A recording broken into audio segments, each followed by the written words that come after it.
Assalamualaikum warahmatullahi wabarakatuh. Sekarang kami bersama dengan salah seorang badan NGO bagi program My OKU Festival.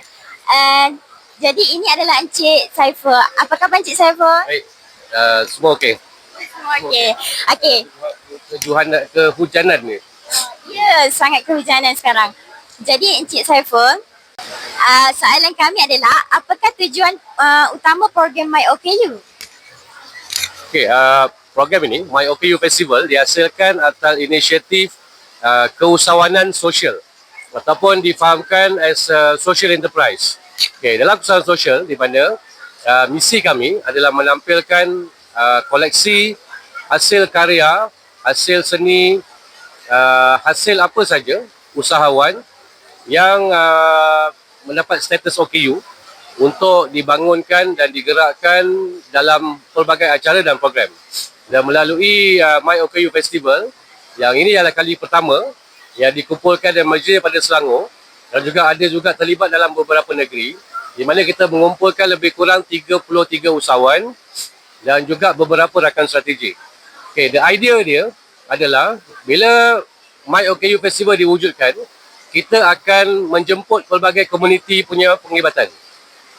Tidak kira daripada universiti, daripada usahawan, daripada rakan strategik, korporat, swasta dan juga kerajaan.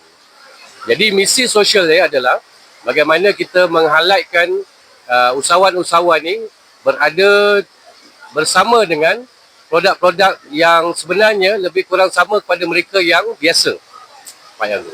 Okay.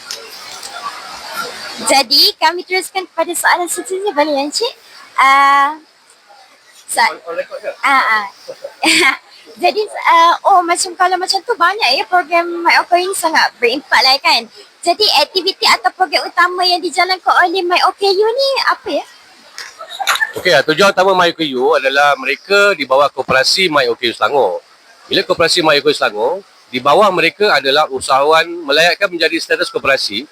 Mereka perlu berada banyak usahawan-usahawan ataupun syarikat melebihi 20 dan ke atas. Oleh itu, melalui koperasi, bila ada gabungan pelbagai, bila wujudnya satu koperasi dalam My OKU, jadi mereka telah berjaya mengumpulkan database yang banyak, usahawan daripada pelbagai sama ada produk ataupun perkhidmatan.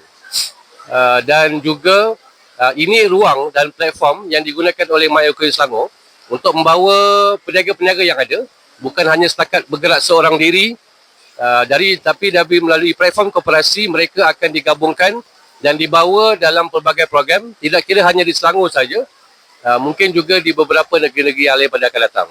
Jadi My OKU Festival yang berlangsung pada hari ini di GM Kelang adalah sebagai startup pemula, dan kita melihat dari segi respon daripada program ini walaupun sehari, tapi daripada data yang ada, daripada survey yang kita dapat selepas ini, dia akan menjadikan penambahbaikan kepada program-program yang lebih baik sosial.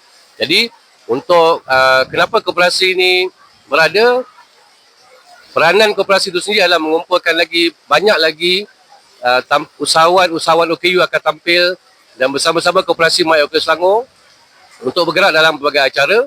Bukan hanya pada acara saja, dia boleh jadi dalam bentuk projek, boleh jadi dalam bentuk inisiatif, boleh jadi dalam bentuk kempen, boleh jadi dalam bentuk satu movement. Dan ini adalah salah satu ruang untuk mereka yang berstatus OKU untuk lebih berani keluar bersama masyarakat dan komuniti, dan kita akan melihat lebih banyak karya-karya yang dihasilkan, kerana saya faham dan saya yakin di Malaysia ini sebenarnya ramai yang terlibat dalam kreatif dan mereka ramai yang mempunyai bakat dan juga inisiatif, terutamanya dalam usahawan. Alhamdulillah. Jadi di situ kita dapat tengok banyak kan aktiviti yang disediakan oleh My OKU Festival pada tahun ini. Terima kasih Encik Saiful.